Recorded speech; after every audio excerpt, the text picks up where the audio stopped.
આખા ભારતમાં નહીં બનતું હોય એવું તલોદ રેલવે સ્ટેશન ઉપર બનતું કે જ્યાં સુધી બધા મુસાફરો બટાકાવાળા ના ખાઈ લે ત્યાં સુધી એ ટ્રેન ઉપડે નહીં. બધા ખરીદી લે અથવા ખાઈ લે પછી બધા બેસી જાય પછી ટ્રેન ઉપડતી. તો જીવરાજભાઈની આ બટાકાવાળાની લારી હતી અને અત્યારે તો હવે તમે તલોદ ગૃહ ઉદ્યોગ ચલાવી રહ્યા છો. આપણે બી કોલસાના પેલા પર જ ચૂલા પર જ બનાવતા હતા. તો આપણી 3 વખાર હતી. શું વાત કરો છો?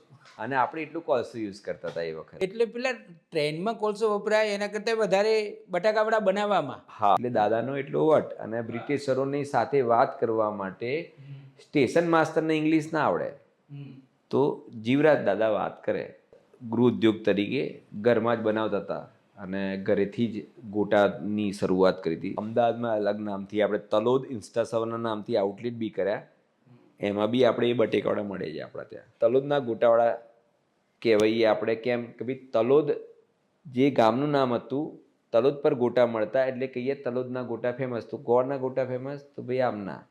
એટલે આપણે તલોદના ગોટાવાળા તરીકે ઓળખાતા હતા. દીપક તું તલોદના ગોટાવાળા તરીકે ઓળખાય છે, બધા તલોદના ગોટાથી ઓળખાય છે, તો તલોદ રાખી દે ને ભાઈ. એટલે નામ એ રીતે તલોદ આપવામાં આવ્યું હતું. અને કેટલું સારું કહેવાય કે તમે તલોદનું નામ આખા વિશ્વમાં જાણીતું કર્યું. પછી ખમણ થયું, ઢોકળા થયા, હાંડવો થયો, મુઠિયા થયા. એવી રીતના અત્યારે કેટલી આઈટમ? અત્યારે ટોટલ 37 આઈટમ આપણા બાસ્કેટમાં છે. રવા ઇડલી છે, દહીંવડા છે, ઉપમા છે, ખીચું છે, આવી 37. દરેક ઇન્ગ્રીડિયન્ટ્સ આપણે જાતે જ બનાવીએ છીએ.